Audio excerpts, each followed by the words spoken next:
Breaking news AP fibre net chairman పదవికి రాజీనామా చేస్తూ జీవీ రెడ్డి సమర్పించిన రాజీనామాను ప్రభుత్వం ఆమోదించింది.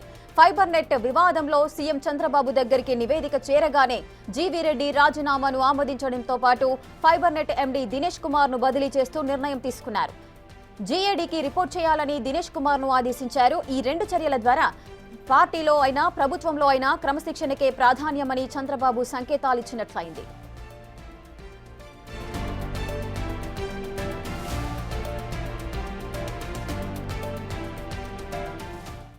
ఏపీ ఫైబర్ నెట్ చైర్మన్ పదవికి రాజీనామా చేశారు జీవీ రెడ్డి. ఆ రాజీనామాను ప్రభుత్వానికి సమర్పించారు. ప్రభుత్వం కూడా ఆ రాజీనామాను ఆమోదించింది.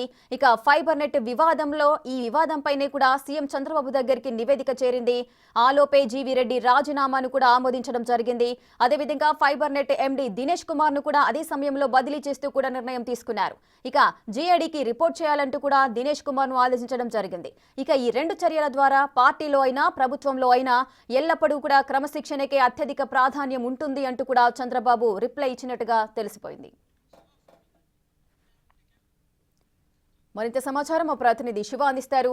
శివ, జీవీ రెడ్డి రాజీనామాను ప్రభుత్వం అయితే ఆమోదించింది. దీనికి గల కారణాలేంటి?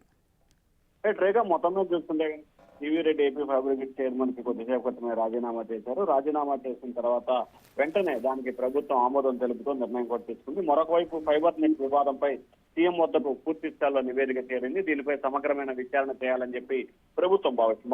మరొక వైపు fibre Git MC Dinesh Kumar ను కూడా బదిలీ చేస్తూ ఏపీ ప్రభుత్వం కీలకమైన నిర్ణయం తీసుకుంది. దినేష్ కుమార్ ని వెంటనే జీఏడీలో రిపోర్ట్ చేయాలని చెప్పి కూడా ఆదేశాలు జారీ చేస్తున్నారు. వైపు జీఏడీకి సంబంధించి అంటే దినేష్ కుమార్ కి సంబంధించి కూడా ఆయనపై చర్యలు తీసుకున్నట్లు కూడా స్పష్టంగా అర్థమవుతుంది. ఆయనకి ఎటువంటి పోస్ట్ ఇవ్వకుండా జీఏడీకి బదిలీ చేస్తూ ఆదేశాలు జారీ చేసింది. మరొక వైపు ఈయనకు సంబంధించి ఏదైతే ఈయనైతే రాజీనామా చేసిన నేపథ్యంలో ఖచ్చితంగా న్యాయం చేయాలంటే పార్టీకి సంబంధించి ప్రభుత్వానికి సంబంధించి కలిసిమెలిసి ఉండే రీతిలో వ్యవహరించాలి. కానీ జీవీ రెడ్డి అయితే కొంత తొందరపాటు చర్య తీసుకున్నారనేది ప్రభుత్వం ఒక ఆలోచనగా చేసింది. సో ఈ ఆలోచన నేపథ్యంలోనే ఖచ్చితంగా పార్టీ ఇటు ప్రభుత్వాన్ని క్యాడర్ కి న్యాయం చేసే విధంగా వ్యవహరించాలనేది ప్రభుత్వ ఆలోచనగా కనిపిస్తోంది.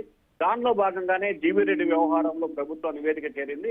రెండు వైపులా చర్యలు తీసుకోవాలనేది ప్రభుత్వ ఆలోచనగా కనిపిస్తుంది. కాబట్టి ఇతను ఇటు కూడా రాజీనామా చేశాడు కాబట్టి ఇటు దినేష్ కుమార్ ని కూడా జీఏడీకి రిపోర్ట్ చేస్తూ ఆదేశాలు జారీ చేసింది రేఖ.